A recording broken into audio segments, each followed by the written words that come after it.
the nation. Region Review. The Raging Cajuns will be a source of pride for this university, for the alumni, fans, and donors as we achieve success in the classroom, in the competitive arena, and in the community. It's about to get really fun.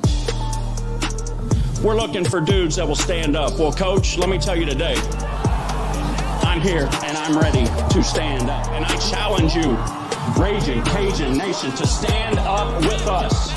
Stand up with us. Let's lock hand in hand and let's walk through the gates of Omaha. Hey, I love y'all boys. Let's grind every day starting today. Let's do it. Y'all ready? Alert! Alert! Ready! Who's that team ready? Who's that team ready? That's up! I got one thing to say right here. Cajuns win!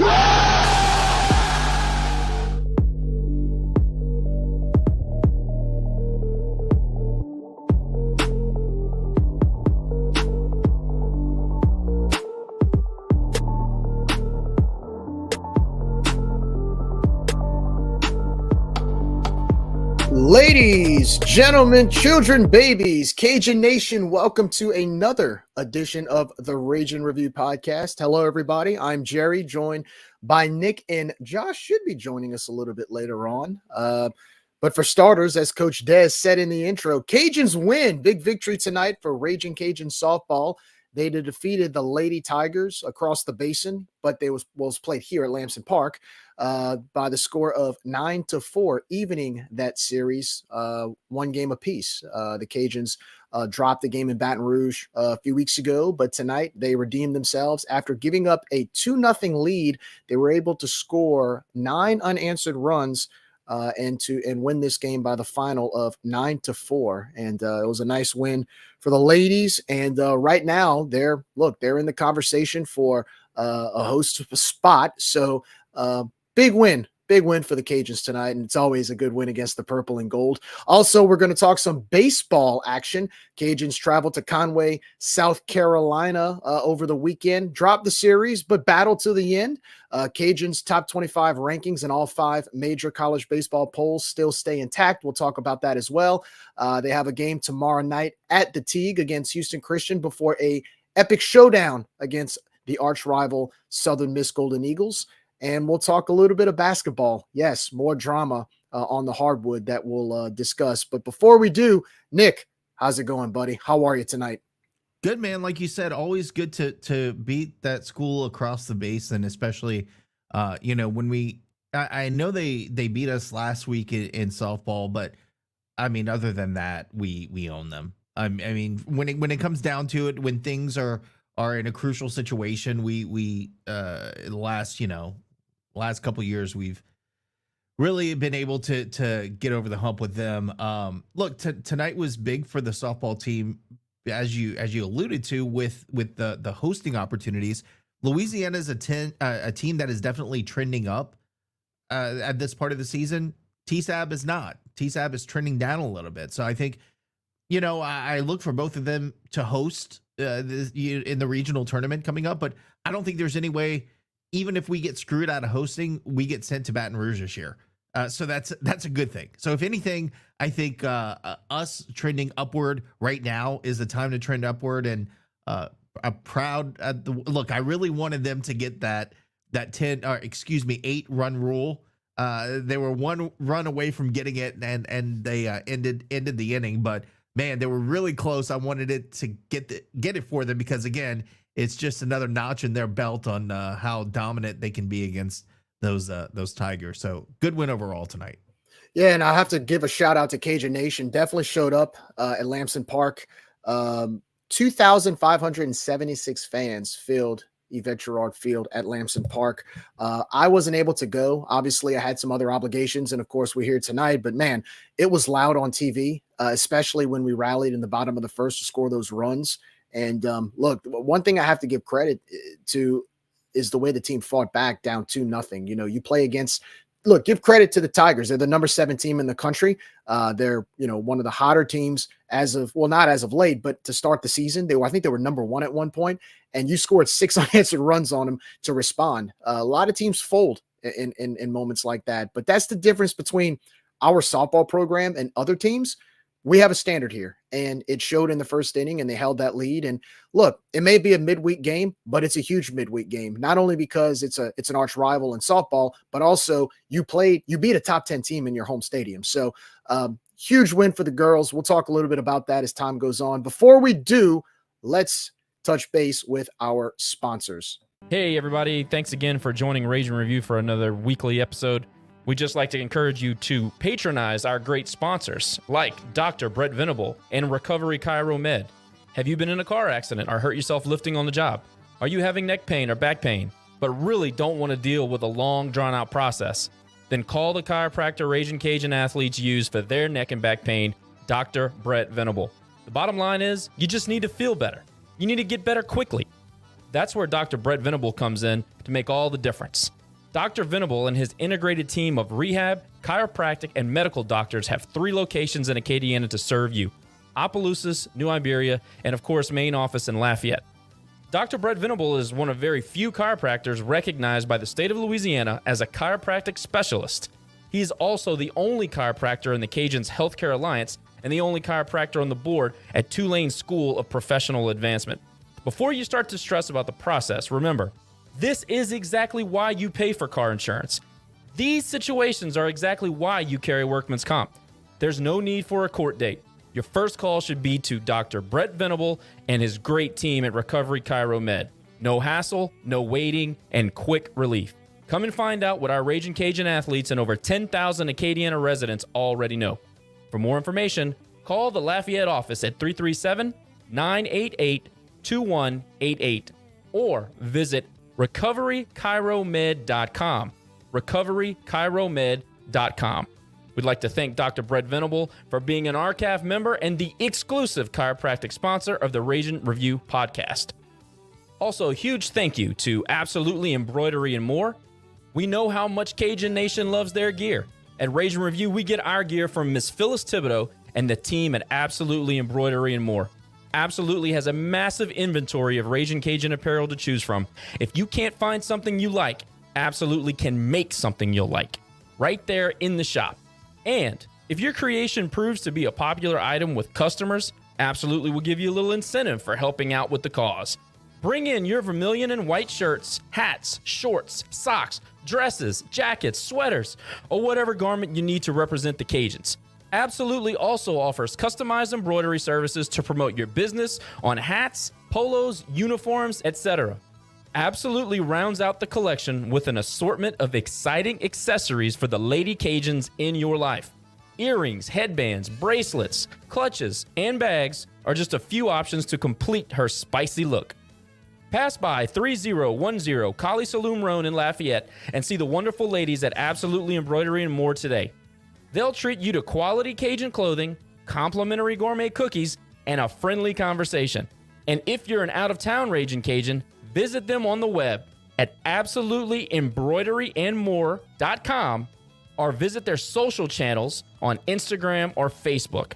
There, you'll find pictures of what the ladies are putting on the shelves in real time. Once again, folks, please support local businesses and please support businesses that support the Raging Cajuns and especially the Raging Review podcast. And once again, thanks to our sponsors, Dr. Brett Venable, Recovery Chiro Med, Absolutely Embroidery and More as well. Of course, they're local. They support the pod and they're great businesses. So give them a call. If you have a little back problem or you want to go get some nice Cajuns gear, check them out. So anyway, back to softball, Nick. Again, Louisiana victorious tonight over the Tigers of TSAB by the score of 9-4.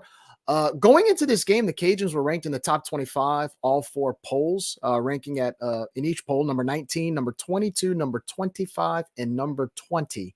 I think after tonight's win and, tomorrow night, I believe they travel to Lake Charles to take on McNeese. If they were able to get the job done tomorrow night and then sweep ULM, hopefully for an 88th straight conference series win, I would think those rankings should go up a little bit. I think RPI-wise, I want to say they were around 14th or 15th going into this game. I would assume it should have shot up after this win tonight. Yeah, to me, you remove the doubt. So last year there was the excuse, well, you didn't beat anybody in the top, 50. You didn't beat anybody in the top 25, et cetera, et cetera. Tonight we did, right? Tonight we proved it, and we proved it throughout the season. We beat number 1 Oklahoma. We've beat several top 50 teams.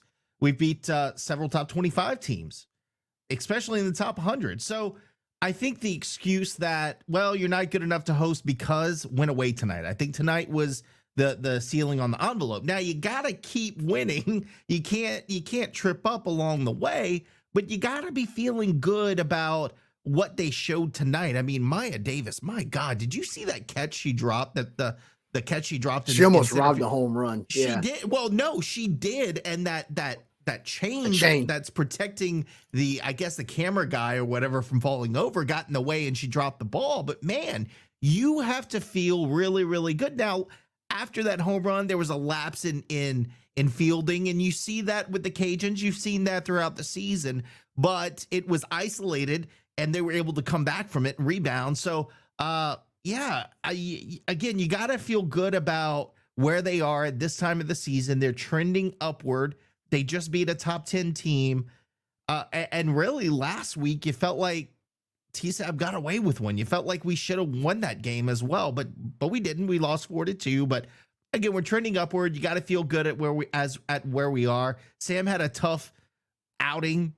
She was pulled earlier in the game, but I got to tell you, Sam is tough, and Sam's going to come back, and she's going to rebound and come back even better. So again, you got to feel really good about how everything ended up tonight, especially with the big W. Yeah, she'll be fine. She'll be fine. I'm not worried about Sam. I got to give a shout out to Chloe Riasetto for coming in, minimizing the damage, as Rob would say, and just play lights out against a really good lineup. The Tigers have a really, really good lineup. They hit the ball well. They know, in the first inning, they really, really hit the ball hard out into the outfield, some really hard outs. But the way that Chloe was able to adjust to their bats and the way that we responded, look, you go down 2-0 in the first inning, and what happens? Maya Davis, first batter, right, hits a triple and kind of shifts that momentum back on our side. And then, of course, you had that loud crowd behind this team, and everything just kind of fed off of itself. So job well done to the ladies. I want to go through some stats real quick. First of all, the Cajuns bats 12 hits tonight to the Tigers 5. Cajuns made 2 errors. They left 7 on base to the Tigers 4. Tigers had 4 left on base. Chloe Riasetto, 6 1/3. Only gave up 3 hits, gave up 2 runs on the home run, which were 2 earned runs, 2 strikeouts, 1 double, and of course, 1 home run. She did a great job. Just some stats offensively. Let's see here. Real quickly, I'll pull it up. So some key offensive leaders for the Cajuns. Maya Davis, 2 for 4, 2 RBIs. Brooke Elistad had a home run with 2 RBIs. Alexa Langliers had a home run, 1 RBI. She was 2 for 2. Kayla Falterman was 2 for 2, 1 RBI. Maddie Hayden was 1 for 4, but she got an RBI. And Cecilia Vasquez, 1 for 2 and a 1 RBI. I'm looking at these stats here, and pretty much everybody got a hit except for Sam Rowe, and she even had a hard out, I believe. And then the Tigers, there were 5 players in their lineup that went 0 for tonight. Looks like the bulk of their lineup got a few hits, but for the most part, lead off as well as the bottom 3 were hitless. So great job by Sam. And great job by the ladies, and it was a nice win. It's always fun to beat the Tigers, but especially in a situation like this where you kind of needed this win because now, like you said, you're in that conversation. Last year, like you mentioned, well, you didn't beat enough teams. Look, right now we have 2 wins against top 5 teams or top 10 teams. You beat Oklahoma, of course, and then you beat the Tigers tonight, and then you won 2 out of 3 from a really, really good Texas State team on the road, which was also a conference game. So, the resume looks pretty good for the Cajuns right now. Just, and I know Jerry Glasgow said after the game tonight, he said, look, this was a huge win, and this puts us in the conversation to host a regional. Now we just can't slip up as the season goes on. And of course, look, tomorrow night you go to Lake Charles against a really, really good Magnice team, but, you go to Monroe this week, you kind of have to sweep them if you want to be in that conversation. So now you have to take care of business against some decent competition in conference. Can't blow any games. Yeah, this is funny. Michael Potan saying Scarborough is going to put out some conspiracy theory about how UL is going to steal from TSAB. I'm sure he's already trying to try to compose that tweet and figure out how he can link it to Jeff Landry, governor. Anyway, look, I wanted to mention Chloe Riasetto. Look, it was kind of the opposite. Like, she got off to a bad start last week, and then Sam came out and finished the game untouched. And it was kind of the opposite. Like, Sam got off to a bad start and Chloe came in and took care of business. So it was good also to see her get a little bit of revenge. She didn't have such a great outing against them last week, but this week she really did. So yeah, you got to feel good where we are right now, but you can't let your foot off the pedal. You got to still execute. You got to still beat some teams, and any team on your schedule can come up and bite you on the ankle, right? You don't want that to happen at this time of the year when you're rolling. So continue doing what you're doing. Don't give the committee an excuse to not allow you to host. But again, you got the feeling that the ladies are in and they're going to be hosting this year. So I just think it's just the resume that they have put together so far. And I think what they're going to do for the rest of the season put together is just is fantastic. No question about it. So now that the Cajuns get the win tonight, their record overall 34-15, 17-1 in conference play. Nick, that's a big change from the 9-12 start that we had going into that Oklahoma game. I look, there's no question. You go from, I don't know if they got run ruled or came close to getting run ruled by Liberty, and then later that afternoon you play a doubleheader going into the Oklahoma game, and you beat Oklahoma, ending their 71-game win streak. Ever since then, this team has been, let me do my math real quick. That's 25-5, a 25-5 run. I'm going to go with that because I'm not very good with math. But look, again. I'm sorry. 25-3 run. What am I saying? 25-3 run. Yes. But you can't, I mean, that just, it shows you once again that you cannot look at baseball and softball through a football lens. And it's so easy to do that. You want, especially, I mean, you look at baseball early in the season, we go 0-3 in the Houston tournament. People are starting to panic. We lose a series to Rice. Softball, the same thing. We get off to a bad start.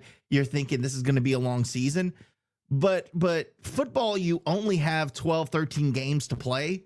Baseball, you got 50. Softball, you got nearly the same number of games. So you can't look at it through a microcosm of one series or 10 games to start the season. You got to look at it as a whole. So I've learned to do that. I think earlier in being a baseball and softball fan, I started to panic early in the season, but especially with Deggs and you see it with Glasgow a little bit.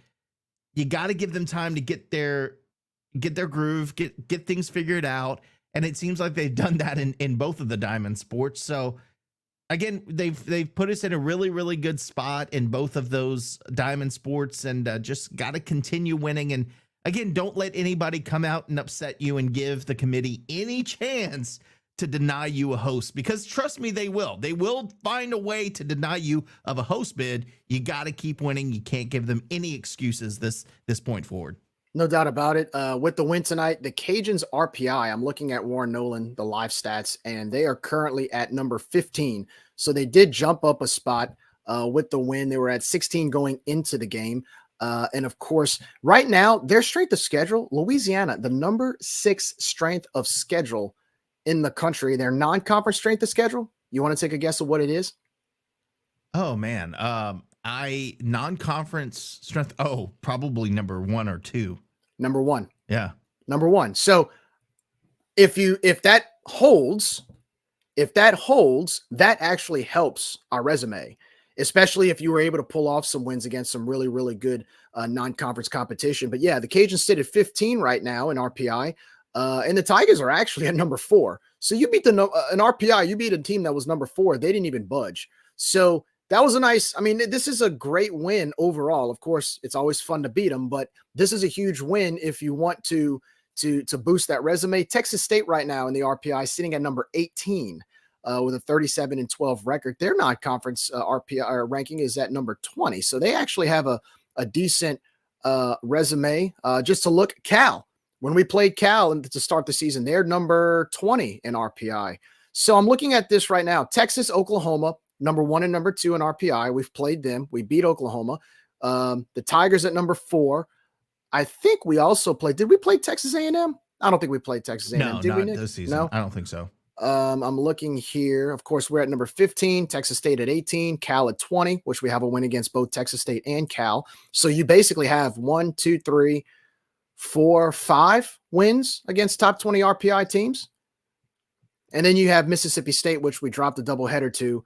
They're number 23. So, look, you have some decent wins against top 20 RPI ranked teams. So, I mean, I would think and hope that could be something that could maybe boost our chances there. Just got to keep winning, Nick. Just have to keep winning. We say this in baseball all the time. I want some of those losses back, because I guarantee if we play in the College Classic this weekend, we're not going 0-3. Same in softball. If we play some of the teams we lost to earlier in the season, like a Mississippi State, we ain't losing to them. So you want some of those back, but that's, again, that you look at the entire body of work, and definitely to this point, and I feel like through the end of the season, we definitely earned it and deserve it. So, of course, on a side note, unfortunately tonight, our friend Josh won't be able to hang out with us. He has some other obligations, but next time we'll see you, Josh. But anyway, so moving on real quick. So first of all, I just want to say again, congratulations to Raging Cajun softball. Good win tonight. Let's just keep it going.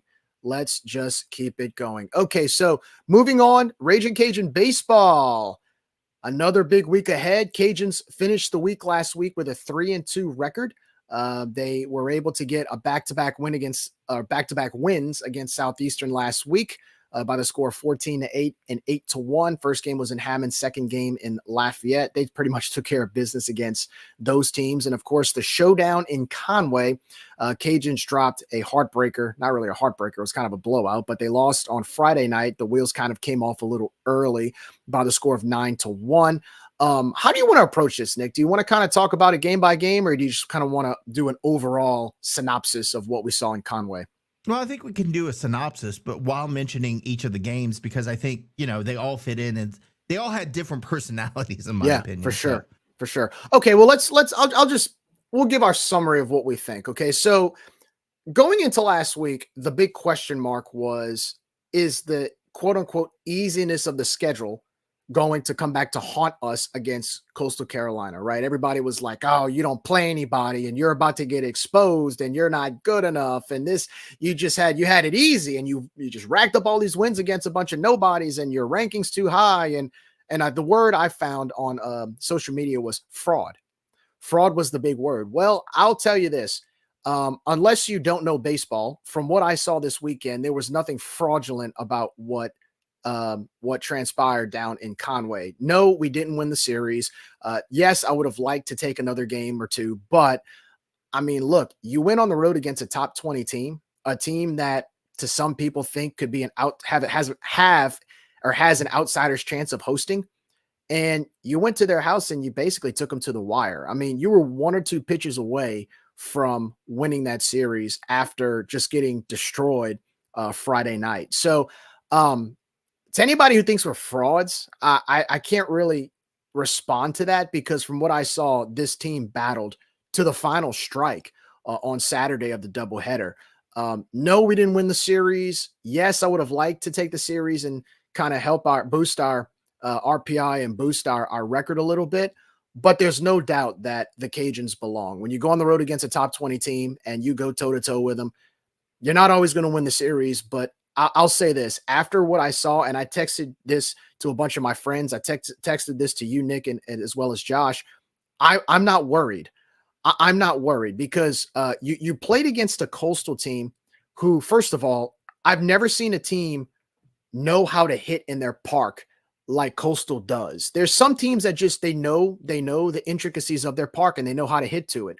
And so the last time I saw that was 2 years ago against Texas State in San Marcos. I mean, they play in that Cracker Jack box stadium and the ball carries out. All you got to do is hit it up in the air and it'll somehow get out the park and lift. It was kind of the same thing in Conway. It's a hitter's park and they know how to hit it. There's a reason why Coastal averages 10 runs per game at home compared to their 6 or 7 on the road. That's a big difference. So Am I worried? No. Do I think the Cajuns are going to bounce back tomorrow night, starting with Houston Christian? Absolutely. I don't have much concern moving forward, except a little bit in the bullpen, which I think is fixable. So my overall synopsis, look, we battled. We battled. No, we didn't win the series, but the sky's not falling. And I was encouraged by some things. I was discouraged by a few things. One thing I will say, I like the way they responded after Friday night. You know, you lose 9-1, your spirits are broken. Everybody on social media is just hounding on you. Oh, you're overrated, this and that. You come out, you punch them in the mouth after being down by 3 or 4 runs on Saturday. And in the last game, the bullpen just couldn't hold up. So, yeah, we're going to be okay. I'm not worried. And look, you still hold a 4-game lead in conference right now. And if you want to win the conference, you got to prove it. And we're going to have a nice test at home. It's a perfect setup for a showdown with Southern Miss starting Friday night. Yeah, and I thought, look, I'm glad you mentioned the record home versus away, because I'm going to mention it now. Coastal is 21-5 at home and 6-7 away. And what happened at Texas State a couple of years ago, and even Coastal last year, get to the conference tournament. Yep. And that is a huge park, a lot like Teague Moore Field. And we know how to play at Russo Park and Teague Moore Field. And when you get some of those teams that play in those, as you call them, Cracker Jack stadiums, it becomes a little more difficult. It's not as easy to hit the way that you do on the road in those big stadiums as you do at home. But regardless, Coastal Carolina is a team that is projected to be in Omaha. A lot of publications were saying that earlier in the season. They won a national championship in 2016. They are a solid, beyond solid program. They're a damn good program. I thought Friday night, Herman got squeezed by the home plate umpire. I think that hurt him. Look, Herman lives on the corners, and if you got a guy who's calling a 4-inch strike zone, he's gonna struggle, and he did, because what did he have to do? He had to come right over the plate, and they hammered him. But they got to us early in the game, right? And we just didn't respond. So that was Friday night. I thought, again, as you said, the first game on Saturday, hell of a response. We could have rolled over. They got the lead early in the game once again. We could have rolled over and mailed it in. We didn't. We fought back. And Sunday, yeah, the bullpen let us down a little bit, but you felt like when you go up by 4 runs, your bullpen's going to start throwing strikes, and they did. And when you do that against teams like Coastal who can hit the way they hit, like, you have a choice. You can walk a bunch of guys, or you can throw strikes and with a 4-run cushion, think that you have a little leeway there. But I think we got a little too silly. So yeah, it was disappointing to drop the series, but we were on the road at Coastal against a team that's projected to be not only a host, but potentially in Omaha. And let me tell you something, if Coastal hosts a regional this year and they get a super at their place, they're in. I don't see any team in the country going to not Myrtle Beach, South Carolina, and beating Coastal in their regional or super regional. Now, if they get a regional and have to travel to the supers, that's a different story. But you're talking about, again, a team that's in the conversation for Omaha. I don't know what drugs your people were smoking, but if you're panicking after this weekend, man, you calm down, because what did our RPI do? It went up, right? We talk about like RPI. Well, strength of schedule. Well, you didn't play anybody. First of all, anybody calling us frauds for winning 15 or 16 games in a row, I don't care if you're winning all those 15 or 16 games against swag teams. That is so hard to do in baseball. So take that fraud, and you know what you can do with it, because I don't want to get censored here. But to do what we did, to fight back, and I always said, and I said this last year, you can tell you have a team that is a good team when you think you're out of it, but at the very end, there's still a chance for you to win. There's still a chance. You're still in it. And we did that in the second game of the doubleheader. We were still in. We had runners on second and third. Yeah, there were 2 outs, but we were a base hit away from tying that damn game. That game was not put away at the end of it. So it reminds me again, we're not the 2014 team, but it was kind of like when we were panicking against UNO. I was like, y'all realize, yeah, we lost to a bad UNO team, but we still had a chance to win the game at the final out. Same thing at Coastal. So any of you panicking, just chill out. It's going to be all right. I would go back to what Josh said about doubleheader. I hate doubleheaders, man. And I think that screwed us out of a third win. I don't like them. I think it's weird. It's worse to me for the away team because you're not in your own ballpark. It makes it a long day. You've been traveling all the way over there. Then you got like these two games and you had guys with cramps in the first game and Debo had a cramp and had to go. It just makes it's discombobulating especially for the away team. So I don't like it. I'm not going to say it caused us to lose, but I got to tell you, it didn't help us to along the way, having to play two that day in the humid conditions, guys having cramps. And I don't think Debo was the only one. So yeah, I agree with you a little bit there, but no, definitely don't panic. But we have to show out these next 2 weeks against teams like Old State, Southern Miss, whatever their name is, and Troy, and then South Alabama. We got to show up because we have a 4-game lead in conference. You can't let other teams make up ground on you, especially when you have Southern Mississippi. That is that team that's 4 games back. You got to maintain or maybe expand that distance and get a little bit of comfort there. I don't know, man. It just typically I would be down after a week like Coastal, but I'm not. And I want to see how we respond. And I think we're going to respond, first of all, tomorrow night in our midweek game. And then against Southern Mississippi this weekend. Do we drop a game against Southern Miss? Maybe we'll talk about that in a little bit. But I just feel like we've got a chip on our shoulder. We want to win. We're going to be in it to the very last out. And I don't know. Can't panic at this point. Just very proud of the way that we performed over the weekend and excited to see where it leads us. I do think it takes us out of the conversation for a very outside chance of hosting. But I see the predictions about us going to Texas A&M. I don't see that happening I don't think they're going to send us as a 2 seed to A&M. I know all the projections send us there. I just don't see that happening. So anyway, those are my 2 cents. It's still early though. It's still early. Early, man. I like to post that because it creates conversation. And anytime we're in the conversation, regardless of we're going to College Station or anywhere we go, that is something it's good for our fans to know because we're in the conversation. That's why it was so important to get back in the top 25. That's why it was so important to maintain our place in the top 25 this week after going 3-2.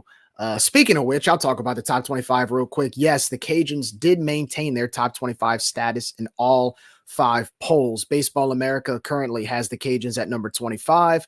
D1 baseball, Cajuns dropped from 14, but they're still number 17. So very respectful ranking with D1 baseball at number 17. The National Coaches Baseball, or NCBWA, has the Cajuns at number 16. So they only dropped 1 spot in that poll. At number 16, that was National College Baseball Writers Association poll has Louisiana at 16. Perfect Game has the Cajuns at number 21. And USA Today's coaches poll had the Cajuns drop 1 spot, just like the NCBWA poll at number 16. So 25, 17, 16, 21, and 16. Nick, I think that's pretty respectable. What do you think? I think that is where we probably should have been before the Coastal Series. I felt like a couple of publications had us ranked a little bit too high. So I feel like after that series, one, they have respect, right? The voters have respect for not only our body of work, but also Coastal. So I think that's great to see. And then number 2, I just feel like that may be where we should have been beforehand. But again, lots of baseball to be played. And if I'm being completely honest with you, if we keep playing the way that we are capable of playing, we're going to be on top of Coastal in the rankings at the end of the season. Not RPI, but as far as rankings, I think we'll be up there. For sure. And also too, it's nice to be ranked again in both diamond sports. It's always a fun time of year.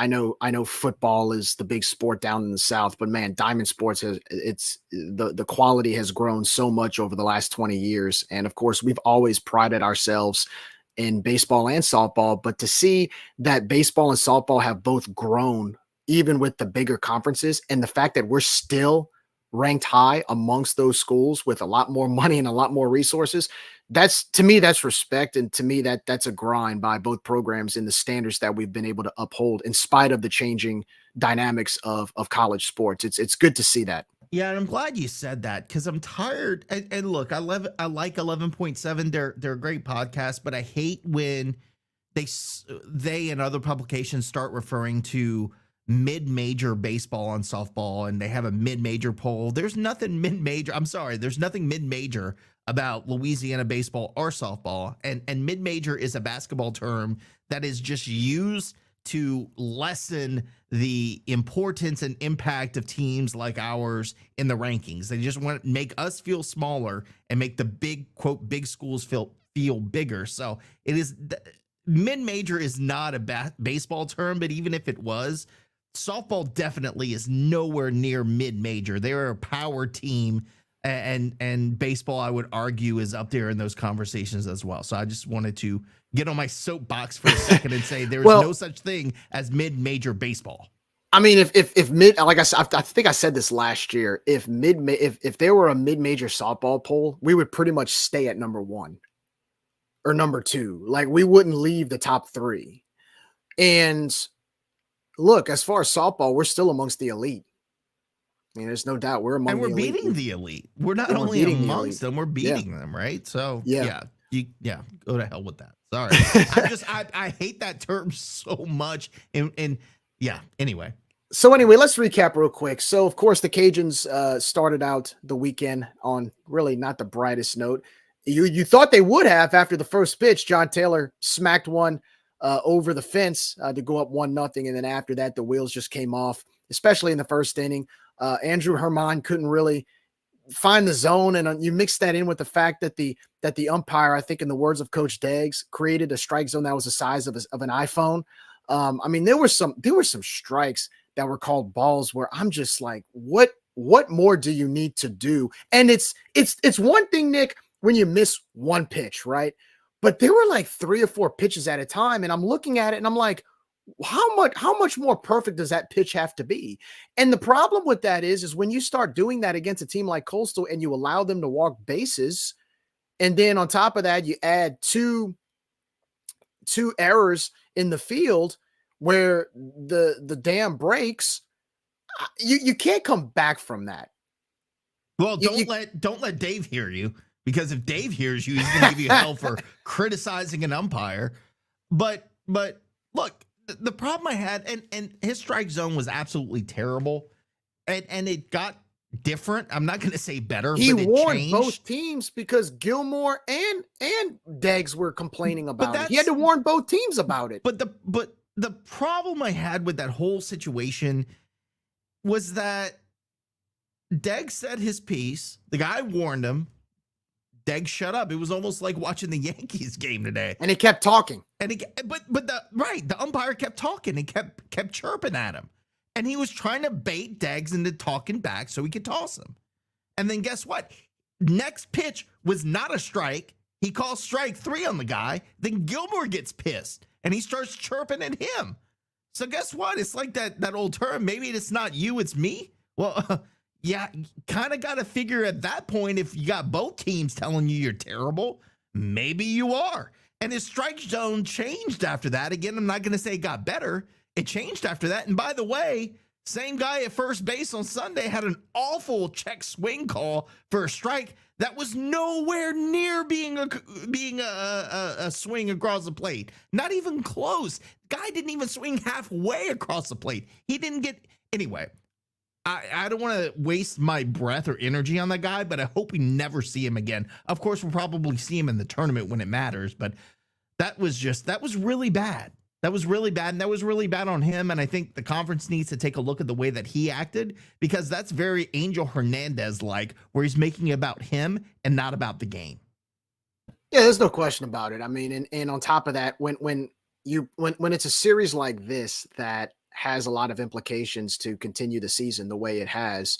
Especially you have two ranked teams, like you said, the Cajuns and Coastal were both in the conversation of hosting regionals. I mean, even though the Cajuns were a lot more on the outside, you still want to, you got to have good officiating or umpiring, regardless of whether it's one or two missed calls when it's consistent. I know Dave was going back and forth with some fans. And I look, ain't done with Dave. I'm not here, and I'm not going to say it was the umpire's fault we lost. I'm not playing that game because, look, Coastal took advantage of a lot of our mistakes. But when it's partial where you're getting strike calls that are being called balls and you're giving teams like Coastal free bases in that stadium that allows them to hit the way they do, that's what creates the domino effect of a collapse. And it kind of did. Look, you can't say that the umpires didn't have any impact on that start. I mean, I'm sorry. I refuse to believe that. Do I think that was the reason why we lost? No, of course not. I mean, again, 2 errors bounced in the first inning. You gave up 5 runs, but some of that was because it was bad umpiring behind the plate. You gave them free bases. Look, first of all, with that said, as tough as it was, I mean, the game was out of reach by the second inning. At the same time, to Coastal's credit, Riley Eichhoff came in and he pitched lights out. He gives up the home run and he really didn't give up much to our bats. And I find that our bats were kind of, I'm not going to say panicking, but we were kind of forcing some things after that to try to play catch up. And we just couldn't do it. And we left a lot of guys on base. I think 3 or 4 innings or 4 or 5 innings in a row. We had a leadoff guy on base and couldn't score him. I saw the same thing against Louisiana Tech in the midweek, where in the 7th inning, John Taylor gets a stand-up double and he doesn't score at the end of the inning. I mean, we don't get a run in. It was kind of that same vibe Friday night at Coastal. And look, you're going to run into games like that. It's going to happen. But the question is, how do you respond? And we all saw how they responded in game 2 or the first of the doubleheader on Saturday. I mean, 5 errors Friday night. You're not going to beat a horrible team, let alone Coastal Carolina making 5 errors. Yeah. And going back to what you said about the officiating and Dave's comment, look, I love Dave, but I'm going to call him out on this. He said something to the effect of Cajuns fans only complain about officiating, but they never say, well, this is a great officiated game. You only complain when you lose. That is not the case. I was on that clown at Northwestern, and I mean, we beat them there, but that guy behind the plate was absolutely awful. When you're a bad umpire, we are going to say you are a bad umpire. But about complimenting umpires, the compliment is that they're not mentioned. When an official, basketball, football, baseball, when they're not mentioned, that is a compliment because they did not make themselves a part of the game. Look, I announced baseball at UL for God knows how many years. If people weren't mentioning my announcing, that meant I'm doing my job. I am not the star of the game. The players are, and that's where the attention should be. And it's the same with officiating. If you don't say anything about the officials, that is a compliment in itself. So it's not only when we're losing, we complain about the officials. And losing and complaining about officials are not mutually exclusive. You can lose and still have terrible officials. It doesn't mean that they have anything to do with each other. So I just want to throw that out. Dave, I love you, but you were way off on this one. And if we have terrible officials again, I will say we have absolutely terrible officials again. Yeah, of course. And I mean, when you're watching it on the screen and you have one of your pitchers throw a perfect strike and the umpire stands there without giving the call, that's when you just know, like, oh crap, here we go. But I mean, a guy like Eichhoff that has such good movement on his pitches, he can throw it down the middle and his movement is so good you're not going to hit it. So that benefits a guy like Eichhoff. And it doesn't benefit a guy like Herman who's going to get you out by pitching that ball right on that edge of the strike zone. And when you're not getting that call and you're a pitcher that pitches to the corners. To the corner. Yeah. Right. And then when you got Eichhoff who can pitch right down the middle, but his movement's crazy and you're still swinging and missing, it's obviously going to benefit you. So right. I mean, I don't know what else to say outside of we did not respond well on Saturday, but we did, on Friday night after we went down 7-1 or 6-1, but we certainly, as you said, did on Saturday. in game one. That was great to see. Yeah, so moving on, let's talk about some happy thoughts in game one of the Saturday doubleheader. Of course, Cajuns, because of the possible rain out on Sunday, they decided to play a doubleheader on Saturday, starting, I believe, at noon. Louisiana played Coastal for game two. And of course, look, to start the game, let's call it what it is. Cajuns go up 1-0 again. Looks like they got some nice hits. And then once again, first inning, Chase Morgan comes in and he walks a few guys, gives up a few hits. But before you know it, we're going through the same issues. And what happened? And there was one pitch that stood out, like I'm about to say. It was I think it was a 2-2 count, if I'm not mistaken. He throws, I think it was like a four-seamer right down the plate. I mean, it was right down the plate. The umpire stands there, doesn't even call it. And I'm like, oh, geez, here we go again. And sure enough, what happened? He walks the guy. I believe the guy scored a run. And then all hell breaks loose where I'm like, we're about to lose the game again because they're about to kill us on momentum. And they scored 3 runs in the bottom of the first to go up 3-1. But this game felt a little bit different because I felt that our bats were able to play keep up with their hitting. And, we brought it within, I think it was 3-2, and then they went up 5-2. And then I think it was like 5-3, and then they made it 6-3, but we just kept kind of staying with them. And to me, the turning point in that game, I believe it was either the top of the fourth. Yeah, it was the top of the fourth. We had 2 outs, man on second and third. Duncan Pastore hits a nice line drive to right field to score 2 runs. It was a 2-run RBI double, made it 6-5. And to me, I felt that was the turning point because that showed me, in spite of what happened on our defensively, in spite of Simo maybe struggling a little bit and giving up some runs, that probably signified to Coastal, okay, this is not last night. This Cajuns team came to play today. They responded, and they're not going away. And, of course, the score stayed 6-5 up until the 8th inning when Cajuns loaded the bases with no outs, and a wild pitch ties the game, and we were able to get 2 sacrifice flies and ended up holding on to the lead, or taking the lead 8-6 and holding on to win game one of the doubleheader, which was huge. But man, first of all, I love the fact that the team responded from the night before. You're down. You go down 5-1 or whatever it was, or 5-2. You could have quit, but you didn't. But what really stood out to me, and let's just look, it's the elephant in the room. How about our boy from Canada, LP Langevin, coming in and just from the 5th inning all the way to the 9th, you're playing against a one of the best hitting teams in the country, especially at their park. And he did not give up. He had 10 strikeouts, did not give up a single hit or a single run. I don't know how he didn't get pitcher of the week. I mean, unless they didn't announce it yet. If any of these writers or sports people are listening to me, that guy deserves pitcher of the week after that performance, the way he was able to shut down that Coastal lineup. That was elite pitching.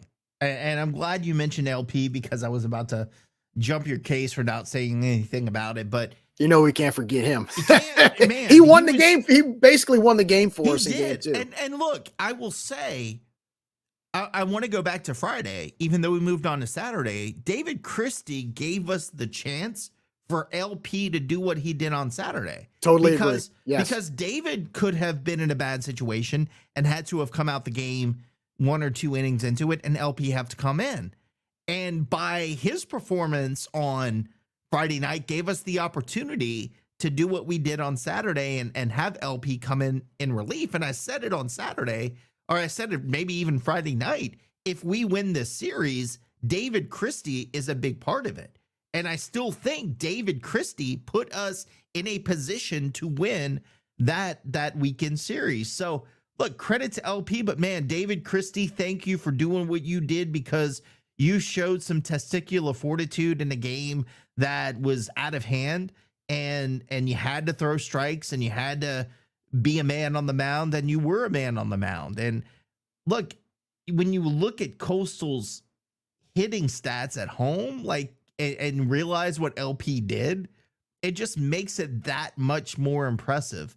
But again, you gotta love how this team just has no quit in them. And they could have easily, after going down early on Saturday, just packed it up and said, we're done. We got our ass kicked on Friday night, and obviously it's game number 2 and it's going to happen again, but they didn't. They kept fighting, and to get that win showed you a little bit of moxie, and that's what you want to see out of a team at this point of the season. Those guys hate to freaking lose. I got to tell you that. They absolutely hate to lose, and that's good to see. And also, I want to give a shout out to 2 players that stuck out to me on that first game in the Saturday doubleheader. Jackson Halter came in, somebody who really hasn't been getting as much play time, even though there's a lot of expectation for him. He got a huge key hit in that game early on, which kept us in the game.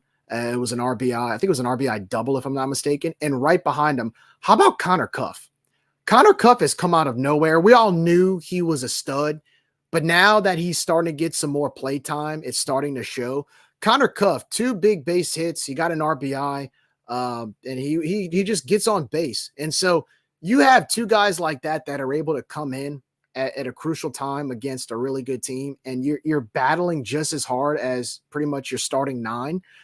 I mean, dude, that you need that now this time of year. You need other guys to come in and step up this time of year. And I think that, to me, that shows I'm encouraged moving forward, because now you have 2 more guys that can hit the baseball. They hit. You add more depth to your bats. How invaluable will that be come conference tournament time? Oh my gosh. Are you kidding me? I mean, absolutely. It's just the depth. And I know we talked about the depth on the pitching side earlier in the season and how many pitchers we had, but when you start to see the guys who are not playing every day come out and get results and produce, I mean, you start to understand why Deggs why he has a different lineup every game, and why guys are playing in positions when you're like, well, why isn't he playing this guy? Well, now you get it. Now you understand, because it's so hard to sit some of these guys, and you don't want them to get cold and not get some experience in the field. So when it comes down to it later in the season, when we need these guys to produce, they're not coming out cold. They're coming out with some experience against a team like Coastal Carolina. So just all in all, again, L is for these types of L's that we had this weekend are definitely for learning, and you just got to feel good about the whole body of work and where it's going. And again, Coastal's going to be a college, in my opinion, a College World Series team, or at least competing for a spot there. So you just got to feel good about the way guys performed this weekend. Well, before we move on to game 3, I got to give a shout out, one more, to me, offensive player of the game. Of course, I mentioned Jackson Halter and Connor Cuff coming in, filling in those certain roles. But how about Duncan Pastore? I know I talked about how we got that key 2-run RBI double in the 4th, but he had 3 hits on the day, 4 RBIs, and I always knew after the first couple of weeks of the season that Duncan was going to be a force to reckon with in the lineup. Sometimes he shows power, sometimes he doesn't. I think what's more important about Duncan that I like is he just always finds ways to get on base. That's what's important with Duncan. He finds ways to get on base. He's done a really good job. I know they've moved him around a little bit. He's played some third base. He's played some first base. But his bat's so important. Even when Deggs moves the lineup around, I find that he does a good job of keeping him in the lineup, because his bat presence is important now, especially at that game on Saturday. Again, that I keep saying it, that hit in the 4th, which kept us in the game, to me, that turned and once LP comes in the next inning, it's lights out. So I have to give a shout out. Duncan Pastore had a great day. That game 1 on Saturday. Of course, LP was, out of 15 batters he faced, he struck 10 of them out, which is, that's major league right there. And he has that 95-mile-an-hour 2-seam fastball that dances right before it hits the plate, to where batters are just like, did that ball even pass me up? I couldn't even see it. And so, to your point, I want to, look, I got to give credit, like you said, to David Christie for holding down the fort and minimizing the damage on Friday night and lasting as long as he did, even though the game was out of reach. Because as we know, the Andrew Herman LP duo on Friday night is always the go-to. Well, it's good to see we didn't waste LP's arm on Friday night. It's good to see that we were able to play somebody else. And I think that's what the coaching staff wanted to do. But look how much dividends it paid being able to hold off LP until Saturday. Pitched the game of his life so far. Can I up go until off this script point. here and ask you a question? Yeah, what you got? Why do you call him Herman? That's what they say. They say Coach Deggs calls him Herman. I mean, it's either Herman or Herman. I don't know. I just hear Coach Deggs say it, so I just assume it's Herman. Yeah, he's from Texas City, Texas. You can't believe anything, guys. How people pronounce things here. We'll go with Herman. All right, we'll go Herman. That's fine. Either way. It's like LP. When LP moved here, he used to say Langevin. Yeah, because you're welcome. I'm the one who Yeah. changed that. I'm just saying. It was hilarious because he'd go by Langevin. It's like when I go out of town with Bear, I have to say Hebert because No, they you don't misspell have my to name. say it. You choose to say it. But Yeah, because they misspell my name all the time. because they're idiots. But let's go back to LP. So my brother was actually on the phone. I was calling him for something, and LP was standing by him, and he mentioned LP was there, and I said something about. I think it was right after we interviewed Kendall Rogers, and I corrected him. I was like, "Nah, it's not." And I didn't know this, but I said it's not Langevin, it's Langevin. He's from freaking Quebec. Like it. So my brother was there with LP, and I was like, "Dude, ask LP how he says his name." And he says, "LP, yo, how you say your last name?" And he said, "Langevin." And I said, "No, it's Langevin." He goes, "Oh, well, I guess if you want to call it." I was like, "No, it's Langevin." And ever since then, that's how we've been pronouncing it. So I take full credit for telling the dude how he pronounces his last name. Thank you, Nick. That's really kind of you to be a great linguist to his own last name. I didn't have the same success on Trahan Trahan, but I was not going to let Langevin go by. That name is too good to mess up, man. Well, especially here. It's like a home away from home. I mean, technically, a lot of us we came from the Quebec area and Nova Scotia, so Exactly. I mean, we have roots there. So I mean, why not keep it in the family, right? Sorry, so I didn't mean to take this off track. I had hey, to look mention it. to people. There's other fans listening in that probably like they're getting a history lesson. A good I'm so Cajun, sure a good Southern Cajun. Southern Miss fans are listening in. They're waiting for us to take some bookmarks and notes about what we say tonight. So yeah, we're teaching them as well. That's coming. But anyway, so Cajuns take game 2 by the score of 8-6. We're all excited and we're like, hey, maybe we can hold on to game 3 and take the series. Of course, didn't go the Cajuns' way in game 3, but I got to tell you, the Bats came alive early on. Of course, Louisiana jumped off to an early lead in game 3, and Coastal once again scores a 3-run inning. I think Carson Fluno only lasted in an inning and a third, if I'm not mistaken, without really looking at it. He didn't last long. But of course, they go up 3-1 in the second. And I believe right after Carson Fluno, JT Etheridge came in for 2 innings and a third. He gives up 3 runs. I mean, the pitching staff didn't really play their best game on Saturday for the second game of the doubleheader, but I was very encouraged by the way the Cajuns bats responded. It was pretty much back and forth for a while. Kyle DeBarge gets a 3-run homer, goes up 4-3. Coastal responds again, and then of course the Cajuns get a 4 spot in the 5th with playing basically treating their ballpark like home run derby, jumping up to a 10-6 lead. And after that, the bats just went cold for the Cajuns. And look, Coastal, they started chipping away and biting into that lead. And eventually they just got all the momentum back and ended up winning 12-10. I was a little more disappointed in the bullpen because I think our bullpen's better than the way they played. When you're up 10-6, you got to hold the lead. With that said, you're playing a Coastal team that's one of the best hitting teams in the country, and they hit in that ballpark, and it showed. I just wish our offense could have at least got 1 or 2 more runs. I know 10 runs should always be enough to win games. In this scenario, though, you're playing against a Coastal team that can score just as many runs as you can, and you're playing at their house. So to me, the dynamics of this particular game was a little bit different. And look, we just couldn't score enough. Unfortunately, 10 runs should be enough, but in this situation, it wasn't. Cajuns drop the second game of the doubleheader on Saturday, 12-10. Coastal wins the series 2 out of 3. But again, I was pretty encouraged after the weekend and the way we battled more than anything. Do I wish we would have won the series? Yes, but we battled. And again, we belong. So any comments on game 2 of the doubleheader, Nick? Yeah, just, one of the things that stuck out to me on the game 2 of Saturday was you don't see Debo make a lot of errors. And this weekend, there were a couple of plays that you're like, what is this? What is this Debo? What is he doing out there? He certainly made up for it with the 3-run homer in that game, but I felt like one, we were a little bit off defensively at certain points. We had some lapses defensively through the entire weekend, but on game 3, when you had guys come in and hit homers, but they were solo homers, that was a little concerning to me because you had Higgs hit homer. I think LaFleur hit one. There was another homer later in the game, or another couple homers. I mean, I feel like we hit 10 homers, but there were a lot of single run homers. There were solo home runs, and you would have liked to have seen more, doubles in the gap to score 2. You'd like to see a 2 or 3 run homer.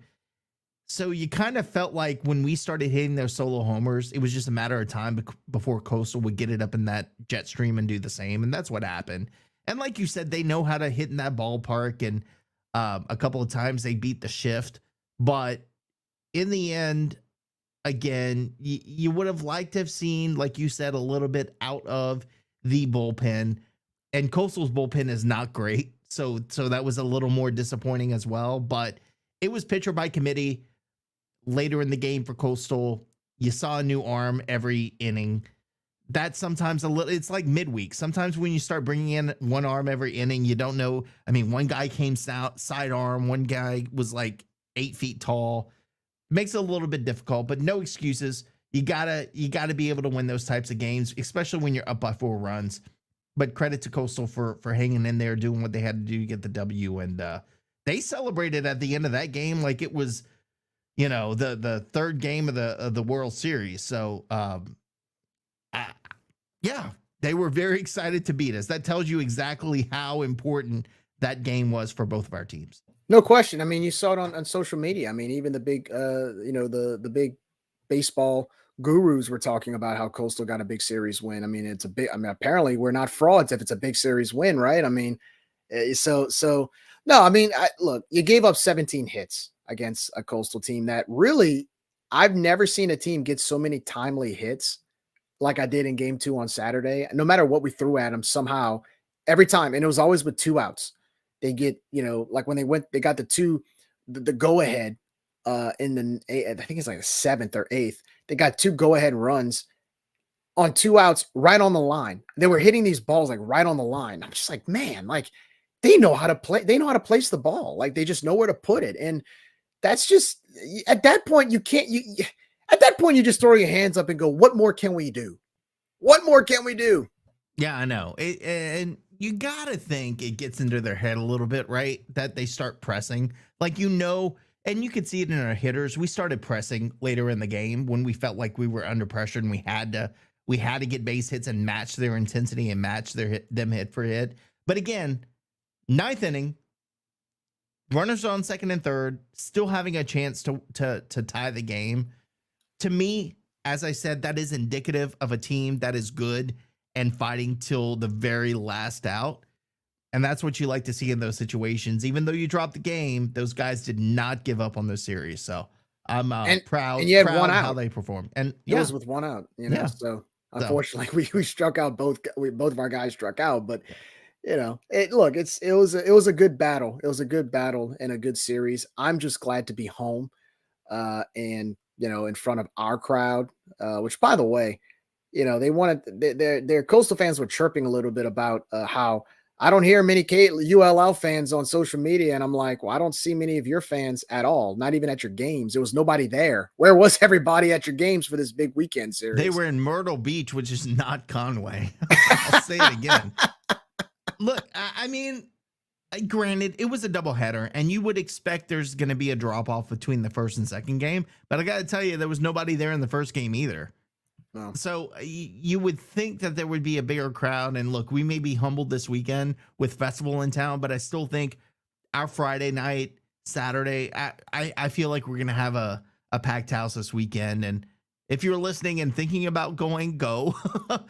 We need it. We need to humble the whatever mustard buzzard birds, whatever they call themselves, Mississippi Southern. We need to humble them, and we need all the fans to be out there this weekend. No question about it. So again, Cajuns finish the weekend at Conway. They come back home tomorrow night. They'll take on Lance Bergman's Houston Christian tomorrow night at the Teague. First pitch will be at 6 p.m. He's You can watch coaching the for game. them? He is their head coach. What? Nick. That's cool. Yeah, that's pretty cool. Good for him. Houston Christian comes in. They're kind of struggling this year. I think they're 13-25. They have a low RPI, so of course that's going to kind of dig into our RPI just a little bit. But you still got to win the game. So I think if I were to guess, I would think Blake McGehee would probably get the start, like he did last week against Southeastern. And look, just keep winning. Get the job done tomorrow. First pitch at the Teague, 6 o'clock. You can watch the game on ESPN Plus or listen to Jay and probably Top, I would think, at home. KPEL FM 96.5. I'll be there tomorrow night. We'll be out here rooting for another Cajuns win. Of course, this weekend, the showdown against, and I'm going to call them in baseball, they're our arch rival. They are now our arch rival. The Southern Miss Golden Eagles come in for 3 games. It's Friday night, first pitch at 6 o'clock. Saturday, first pitch at 2 o'clock. And Sunday, of course, to close out the weekend series, first pitch will be at 1 o'clock. Saturday, we are honoring 10-year anniversary already. Nick, can you believe it? It's been 10 years. The 2014 team is coming back to the Teague. So a lot of cool promos. I believe you can get tickets for purchase a few tickets for $20.14. I think it's a package deal you can get for Saturday. So they're running a lot of promos to get the fans out there this weekend. I expect, look, I know Festival Internationals this weekend. I'm definitely going to be out at Festival for a few days, but Friday night, our crowds have been outstanding the last 2 Friday nights. I expect this crowd on Friday night. I expect it to feel like a regional atmosphere Friday night. This is look, we're ranked. You're playing against a team that we really don't like too much. And I mean, I don't know. I don't really know, even with Festival. Look, Festival's going to last 5 days. This is a golden opportunity to go and support the Cajuns on Friday at least, or just all weekend, all 3 games. But Friday, I expect the weather's going to be great.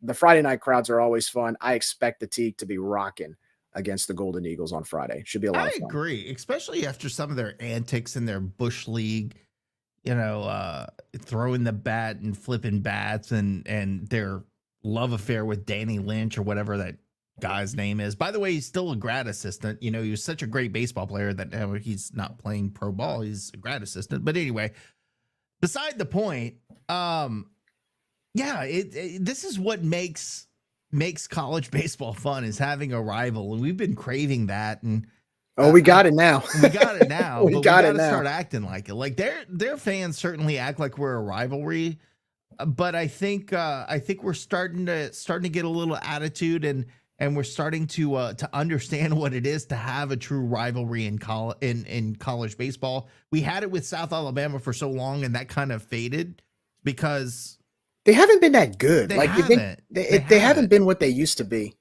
Not what they used to be, man. And let me tell you, Robe and oh crap, the other coach is escaping my mind. Not Calvi. Huh? Not Calvi. Calvi's the current coach. It was the coach before him, but they had a healthy respect, but also hatred of each other.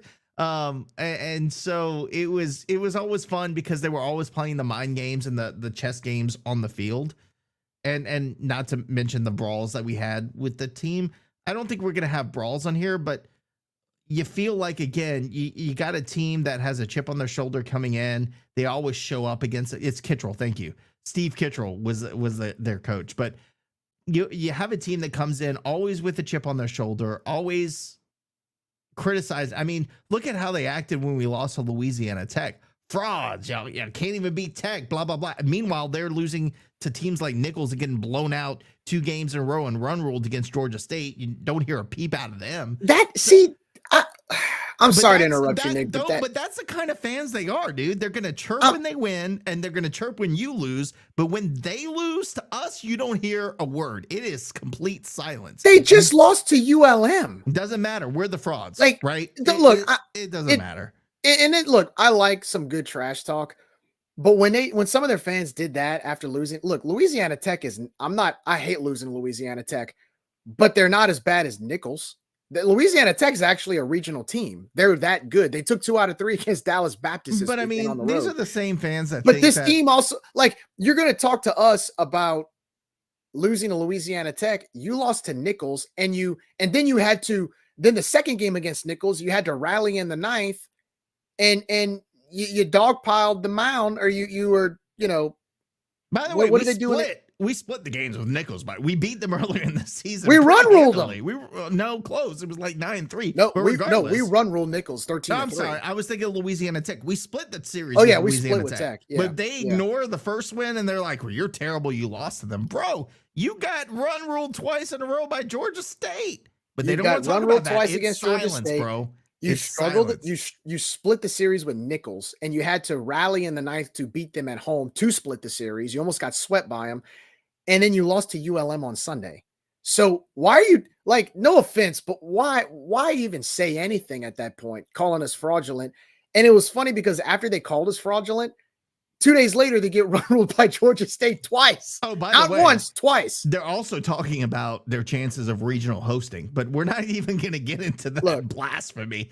They also think that Ward's, which is a fast food restaurant, is like a luxurious Ruth's Chris in Hattiesburg, Mississippi. So we're talking about pretty delusional people here when we're considering their fans. Anyway, no, I like those folks. They're funny. I love their burner accounts. I retweeted one today. It was absolutely hilarious about Danny Lynch, but they've got some good look. They've got some creative stuff. They're funny. They're funny, but they're also absolutely out of their minds. But now look, I will say this about Southern Miss fans, and believe it or not, I'm actually going on a Southern Miss podcast tomorrow. My good friend Marchant Kinney, he has his Anyone, Anywhere, Anytime podcast. Oh, yeah. Why don't you ask him to ask Angela about their attendance last weekend? Didn't they? Because you love talking about. You love talking about the attendance. Marchant and I, we become good friends over the past couple of years, and I always like to be. I'm kind of his honorary Raging Cajun guest, so I look forward to going on with Marchant. If anybody wants to listen in, I'll be on tomorrow. We'll talk some baseball matchups, and I'm excited about that. But look, I love interacting with their fan base. Like it's like a mutual respect, but a mutual hate at the same time. I mean, like, look, whenever we actually were announced in a regional at their watch party, they applauded us. And look, I was when they won the Auburn regional, I was excited for them. And because of course they represent the conference now, and I was hoping that they got to Omaha, or they would get to Omaha. Of course they didn't, but I was cheering for them. But there's a healthy rivalry between the two schools, and I think there is a mutual respect. But when it comes to when we face each other, there's straight up, like, it's a straight up war, and that's what it should be. It's a clean rivalry, we've been needing that for a long time. Oh, Destiny, you're on the wrong Twitter, because I'm seeing some of your fans saying what they need to do to host a regional. But I love you guys, I really do. Yeah. I know I give y'all hell, but God, and look, Marchant was asking me, what he was texting me. He's like, what section do I sit in? I gave him the section. I expect some gold. I expect some black and gold in the stands on this weekend on Friday, Saturday, and Sunday, and it's going to be a lot of fun. The atmosphere is going to be great. I think the Teague's going to be rocking, man. Like if it's a back and forth game on Friday night, it's going to be like, I'll tell you, the game against Marshall, the Friday night when we had another umpire calling tight strike zones, when LP came in and struck that batter out before the 7th inning stretch, man, that place was rocking. It was so much fun. So, like Nick said, to anybody who, if you go to festival Thursday night, or you're deciding whether or not to go to festival, try to plan that and try to make a game at the Teague, because it's going to be a battle this weekend. I'm excited, man. I've been waiting for this series since it came out. Yeah, and you have to feel like we have a little bit of an advantage on the pitching side. I think their ERA is somewhere in the high 5s, low 6s. Our team ERA is around 3. So you got to feel like you have the advantage pitching wise, but look, Southern Miss can hit the ball. they've got a couple of guys. I think they got one guy hitting at 400, a couple others hitting in the 300s. I think we've got 4 or 5 guys hitting 300 or above. So it's going to be interesting. Again, I think Herman's going to be as successful as the home plate umpire allows him to be. If he's given the corners, then I think we'll be in good shape. If he's tight as that guy on Friday night of last week was, then I think it'll be a little bit of a struggle. But I think Herman, as a starting pitcher on a Friday night, needs to learn how to pitch under that type of pressure, because again, you're the number one guy on the team. He got flustered. You could tell he got flustered. You could tell when he started throwing pitches way outside the zone that he was getting a little bit aggravated with it. I think he's got to learn how to settle down in those situations. But I think if we hold our composure, look, you would expect, the way that we're playing baseball right now, that you win 2 out of 3, but it's not a gimme against Southern Miss, because they always bring their A+++ game against us. But luckily, Mr. Daniel Lynch going to be sitting in the dugout this weekend. And why did Gerry, I got to ask you this question. Why did we make that guy look so good? Because guy hits a home run, and what do we do the next 3 times he comes up to bat? We pitch it right down the middle to him. We serve up a fat fastball for him to hit out the ballpark. You can't do that against good hitters. And again, I don't know. I'm glad he's sitting in the dugout this weekend. I think we have a good chance to win 2 out of 3 against Southern Miss. Either way, it's going to be a very competitive series, and hopefully we have a packed house for all 3 games. I just want to take 2 out of 3. Give me 2 out of 3. Against a really good Southern Miss team, I'll be happy. I'll say this: just like we talked about going into Coastal, the Friday night game is going to be very important. One thing, it's almost like to our Danny Lynch was our kryptonite. Somehow Southern Miss's kryptonite this year is a Sunday game.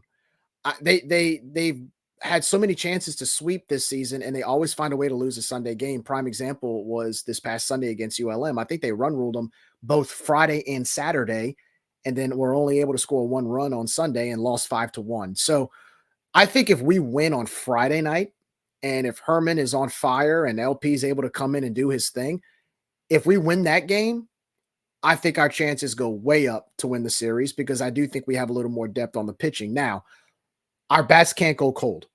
We have to hit the ball this weekend.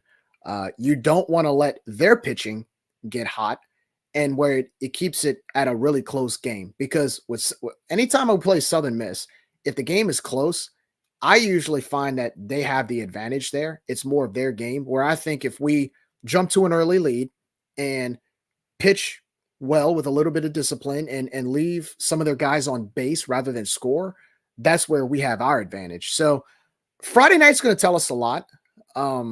We got to win that Friday night game if we want a shot to win the series. Yeah, and I think Billy Oldham on Friday night, he went 7 innings against ULM last week and only gave up 3 runs. But for him to go 7 innings and it ended up being a blowout in a run rule game, that saved their whole bullpen for the rest of the weekend. We can't allow that to happen. Now, he does have a higher ERA. He's got a 4.13 ERA. He's 5-1 on the season.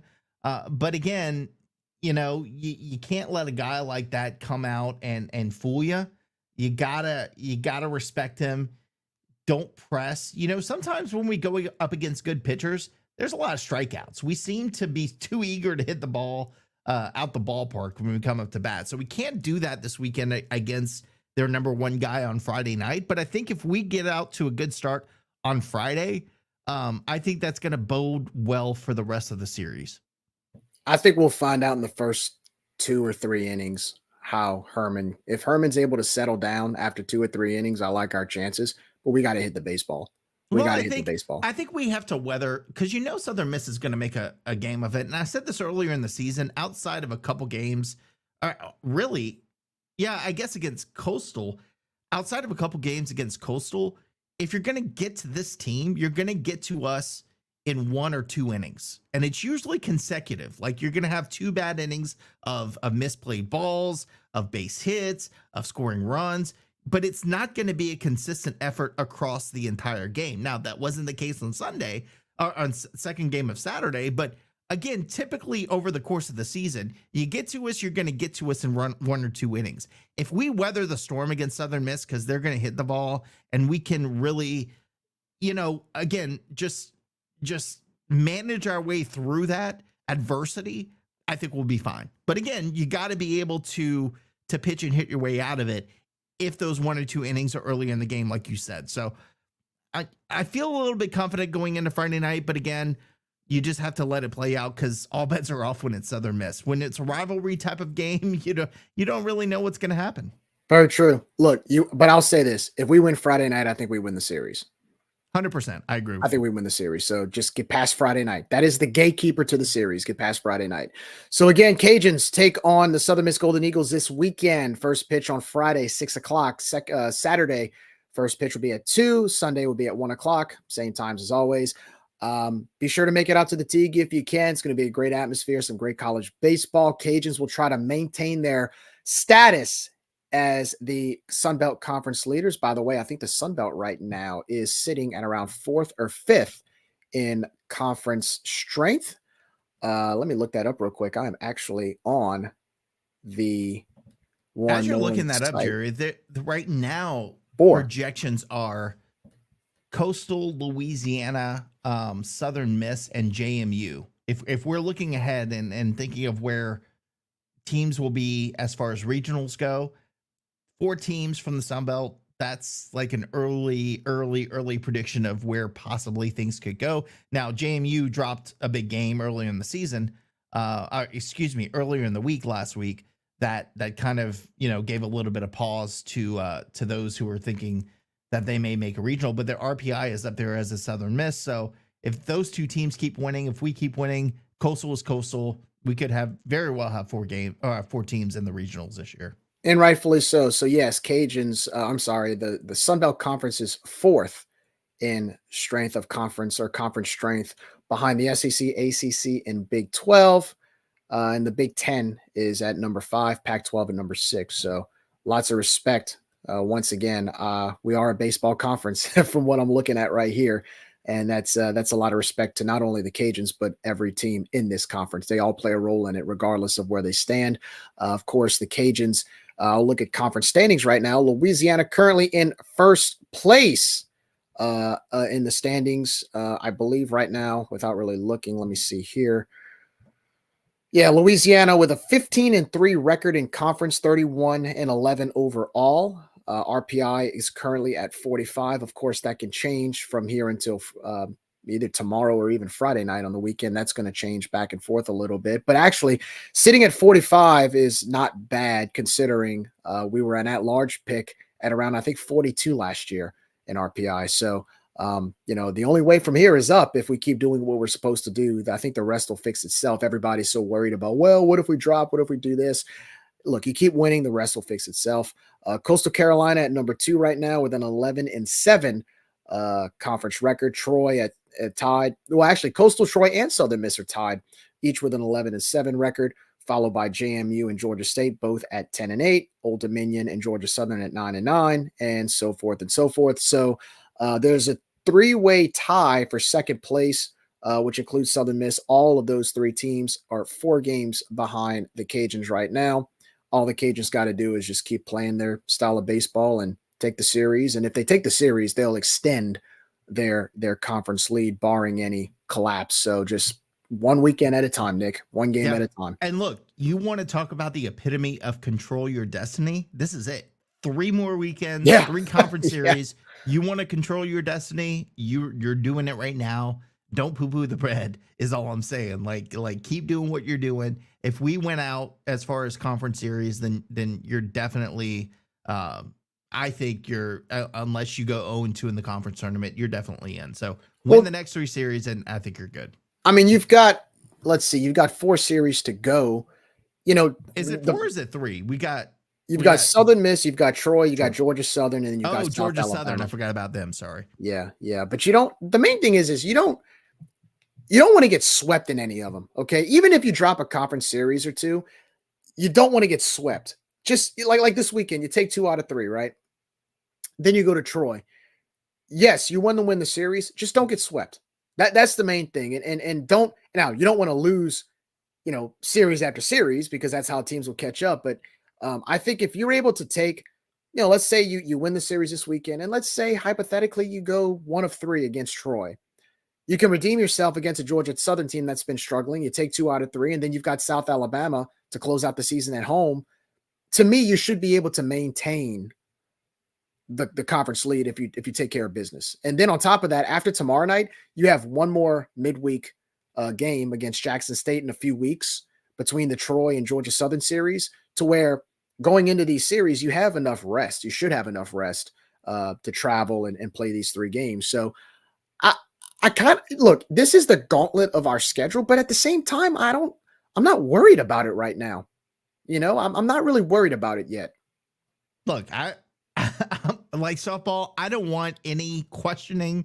I don't want to leave any doubt in anyone's mind when every series going forward. That's my goal. But as you said, obviously 1 game at a time. But if you're going to drop a series, can't be against Southern Miss, because I'm tired of hearing about them and all that crap that they like to talk every time they beat us at Tiddlywinks. We got to beat him this weekend. We got to win the series this weekend. We can talk about the rest after that, No but doubt. I'm tired of losing to those clowns. No doubt. Speaking of Southern Miss, right now they're currently playing at Tulane. They're up top of the 9th, 11-6. We're going to do some conference scores real quick. Southern Miss looks like, and if they hold on, they're going to hold on to beat Tulane, which is a big win for them, big non-conference win for them on the road. Texas State was victorious in 7 innings. The 10-run rule comes into effect, victorious over Incarnate Word by the score of 10-0. Little Rock comes into Lou St. Amant Field in Monroe, defeats the Warhawks by the score of 4-2. Old Dominion victorious tonight over VCU at home, 7-1. Maryland comes into JMU and defeats the Dukes by the score of 6-4. Georgia Southern, nice win against Mercer at home by the score of 15-9. Georgia State run rules Alabama State in 7 by the score of 16-6. Central Arkansas beats Arkansas State at home. The Red Wolves drop their game by the score of 10-8. Coastal Carolina has a 2-game series down in Omaha against Creighton, and they drop game 1 to the Creighton Blue Jays by the score of 7-3. And rounding out the conference scoreboard, App State defeats Tennessee State at home by the score of 12-11.